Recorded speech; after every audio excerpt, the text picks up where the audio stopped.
मिट्टी की खुशबू तिरंगे का मान, मिट्टी की खुशबू तिरंगे का मान, दिल में बसता है मेरा हिंदुस्तान।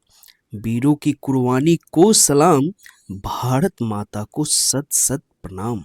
आप सभी को स्वतंत्रता दिवस की हार्दिक शुभकामनाएं। तो स्वागत है आप सभी का मेरे चैनल डियर आर्य सर पे, और मैं हूं इंजीनियर अमरीश आर्य। तो दोस्तों शुरू करते हैं आज की क्लास। पहला क्वेश्चन है, 2026 के स्वतंत्रता दिवस समारोह में वंदे मातरम को विशेष महत्व दिए जाने का प्रमुख कारण क्या है? तो इसके प्रमुख कारण ये रहा है कि 2000, थोड़ा सा फैक्ट्स देख लेते हैं हम लोग। 2026 में वंदे मातरम के 150 वर्ष पूरे हो रहे हैं और पहली बार इसे लाल किले की प्राचीर से गाने की घोषणा की गई। तो दोस्तों ये हम लोग थोड़ा सा ध्यान रखेंगे कि यहाँ पे आपको 150 वर्ष पूरे हो रहे हैं पूरे आपको, और इस हिसाब से देखा जाए तो यह हमारे लिए बहुत ही इम्पोर्टेंट, तो इसका आंसर आपको सी होगा। चलिए अगला क्वेश्चन हम लोग देखते हैं। 2026 के इंडिपेंडेंस डे सेलिब्रेशन का प्रमुख यूथ ओरिएंटेड फोकस क्या है? तो इसके फैक्ट्स देखते हैं हम लोग दोस्तों। इसके फैक्ट्स, इस वर्ष समारोह में युवाओं की भूमिका को विकसित भारत 2047 से जोड़ा गया है, तो ये आपका आंसर सी होगा। चलिए अगला क्वेश्चन हम लोग देखते हैं। 2026 में भारत का कौन सा इंडिपेंडेंस डे मनाया जा रहा है? तो दोस्तों ये अशीवा इंडिपेंडेंस डे मनाया जा रहा है, इसको हम लोग थोड़ा सा ध्यान रखेंगे। चलिए आगे हम लोग देखते हैं, निम्नलिखित में से कौन सा युग्म सही सुमेलित है? तो दोस्तों नेशनल सॉन्ग जन गण मन है, ठीक है। उसके बाद सही सुमेलित है national anthem Vande Mataram, national song Vande Mataram, national song सारे जहां से अच्छा। तो दोस्तों जन गण मन भारत का नेशनल एंथम है, जबकि वंदे मातरम नेशनल सॉन्ग, तो C is the correct answer. चलिए अगला क्वेश्चन हम लोग देखते हैं, वंदे मातरम मूल रूप से किस उपन्यास से संबंधित है? तो वंदे मातरम जो है आनंद मठ से संबंधित है, जिनकी रचना बंकिम चंद्र चट्टोपाध्याय ने की थी। ये ध्यान रखेंगे, आपको सभी को पता होता है ये सब चीजें। अगला क्वेश्चन देखते हैं, 2026 इंडिपेंडेंस डे समारोह में लगभग कितने स्पेशल गेस्ट को आमंत्रित किया गया है? तो दोस्तों ये आमंत्रित किया गया लगभग 5000 गेस्ट को आमंत्रित किया गया है। तो दोस्तों ये ध्यान रखेंगे, लगभग 5000 स्पेशल गेस्ट को लाल किले के समारोह में के लिए आमंत्रित किया गया है। निम्नलिखित में कौन सा 2026 इंडिपेंडेंस सेलिब्रेशन के संदर्भ में सही है? तो आपको पता होना चाहिए कि जो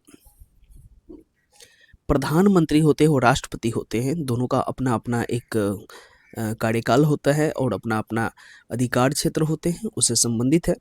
तब प्रधानमंत्री लाल किले पर राष्ट्रीय ध्वज फहराकर राष्ट्र को संबोधित करेंगे। तो ये जो है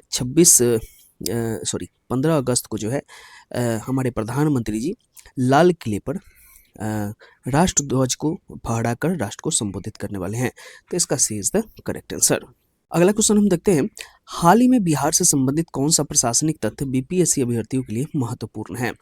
तो 14 अगस्त 2026 को जारी बीपीएससी एग्जामिनेशन कैलेंडर में 72वीं सीसीए प्रीलिम्स 25 अक्टूबर 2026 को निर्धारित की गई है। तो दोस्तों आगामी जो है बीपीएससी सीसीई प्रीलिम्स ये आपको 25 अक्टूबर को निर्धारित की गई है, इसको हम लोग ध्यान रखेंगे। चलिए अगला क्वेश्चन है, 14 अगस्त 2026 को बिहार में कितने बीपीएससी रिक्रूट्स को अपॉइंटमेंट लेटर दिए गए हैं? तो दोस्तों अभी जो जितने भी बच्चे निकले हैं उनको कितने को दिया गया है? तो इसमें 2027 बच्चे को जो ज्वाइनिंग लेटर दी गई है, यानी कि अपॉइंटमेंट लेटर दी गई है। 14 अगस्त को 2027 न्यूली रिक्रूट पर्सन को अपॉइंटमेंट लेटर दिए गए हैं, तो ये ध्यान रखेंगे हम लोग थोड़ा सा। चलिए अगला क्वेश्चन है, बिहार सरकार के हालिया कैबिनेट फैसलों में निम्न में से किस क्षेत्र को विशेष महत्व दिया गया है? तो दोस्तों यह महत्व दिया गया है, जैसे हालिया फैसलों में student credit card, higher education seat, biogas, optical fibre और पीएम सूर्य घर जैसे विषय शामिल रहे हैं, तो C is the correct answer. चलिए अगला क्वेश्चन हम लोग देखते हैं, बिहार में स्टूडेंट क्रेडिट कार्ड स्कीम मुख्यतः किस उद्देश्य से जुड़ी हुई है? तो तो यह दोस्तों जुड़ी हुई योजना का उद्देश्य उच्च शिक्षा प्राप्त करने वाले विद्यार्थियों को वित्तीय सहायता ऋण उपलब्ध कराना होता है। स्टूडेंट क्रेडिट कार्ड के माध्यम से सरकार की तरफ से जो हमें शिक्षा के लिए लोन मिलती है उसे हम लोग ले सकते हैं और पढ़ाई खत्म होने के बाद उसे फिर से हमें देना होता है। चलिए अगला क्वेश्चन है, भारत की ऊर्जा नीति के संदर्भ में नॉन फॉसिल फ्यूल्स कैपेसिटी का महत्व क्या है? तो नॉन फॉसिल फ्यूल्स ये हम लोग देख सकते हैं, नॉन फॉसिल रिसोर्सेज में रीन्यूएबल एनर्जी के साथ न्यूक्लियर एनर्जी भी व्यापक ऊर्जा परिवर्तन के संदर्भ में महत्वपूर्ण भूमिका निभाती है। तो इसका आंसर हो जाएगा स्वच्छ ऊर्जा संक्रमण को बढ़ावा देना। चलिए अगला क्वेश्चन है आपका, भारत का 2030 तक non fossil fuels based install electricity capacity का प्रसिद्ध लक्ष्य कितना है? तो दोस्तों इसका 2030 तक इसका जो लक्ष्य है वो आपको 500 गीगावाट रखा गया है। हालांकि पिछले क्वेश्चन में भी हमने बताया था इस चीज को। चलिए ध्यान रखेंगे। अगला क्वेश्चन है, भारत का 101वां रामसर साइट बनने वाला ग्ले लेक किस राज्य में स्थित है? तो ग्ले लेक जो है ये आपको अरुणाचल प्रदेश में है। तो ध्यान रखेंगे ग्ले लेक कहाँ पे है, यानी कि अरुणाचल प्रदेश में है, इसको ध्यान रखेंगे। ग्लो लेक को रामसर साइट के रूप में शामिल किया जाना नॉर्थ ईस्ट इंडिया के वेटलैंड कंजर्वेशन के लिए महत्वपूर्ण है। तो इसको हम लोग ध्यान रखेंगे। अगला क्वेश्चन है, रामसर कन्वेंशन मुख्यतः किससे संबंधित है? तो रामसर कन्वेंशन मुख्यतः जो है आर्द्र भूमि से संरक्षण के क्षेत्र से संबंधित है, ये ध्यान रखेंगे। रामसर कंजर्वेशन एक अंतर्राष्ट्रीय ट्रेटी जिसका मुख्य उद्देश्य वेटलैंड का कंजर्वेशन और वाइज यूज है। चलिए अगला क्वेश्चन हम लोग देखेंगे, नीति आयोग ने हाल में मैन्युफैक्चरिंग के लिए किन सेक्टर को की सेक्टर के रूप में चिन्हित किया है? तो दोस्तों ये ध्यान रखेंगे, नीति आयोग ने किसे मैन्युफैक्चरिंग के लिए सेक्टर के रूप में चिन्हित किया है? तो ये सेक्टर भारत की मैन्युफैक्चरिंग कॉम्पिटिटिवनेस और स्ट्रैटेजिक सप्लाई चेन के लिए महत्वपूर्ण माने गए हैं। तो ध्यान रखेंगे केमिकल वाले हैं, ये भी नंबर है इसका, chemicals, telecom and networking equipment, textile and solar PV, ये ध्यान रखेंगे हम लोग।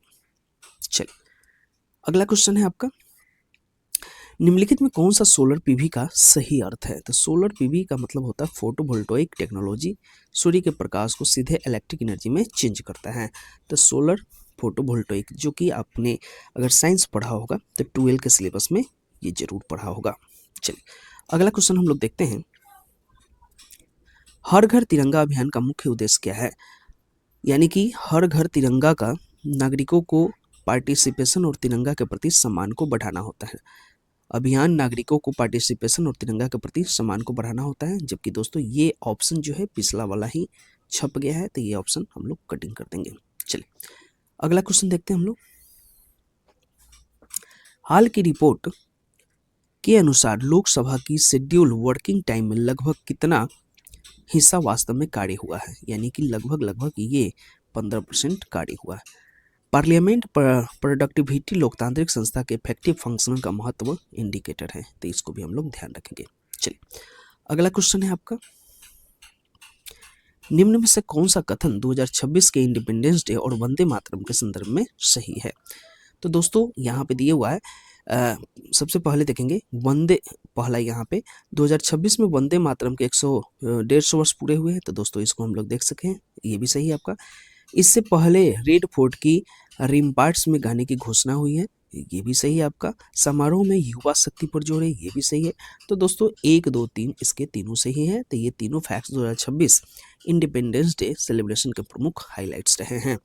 तो इस तरह से दोस्तों आपका 20 क्वेश्चन का सीरीज कंप्लीट हो गया। इसी तरह से वीडियो में बने रहिए, लाइक करिए, शेयर करिए और हमारे चैनल को सब्सक्राइब जरूर करिए। नमस्कार।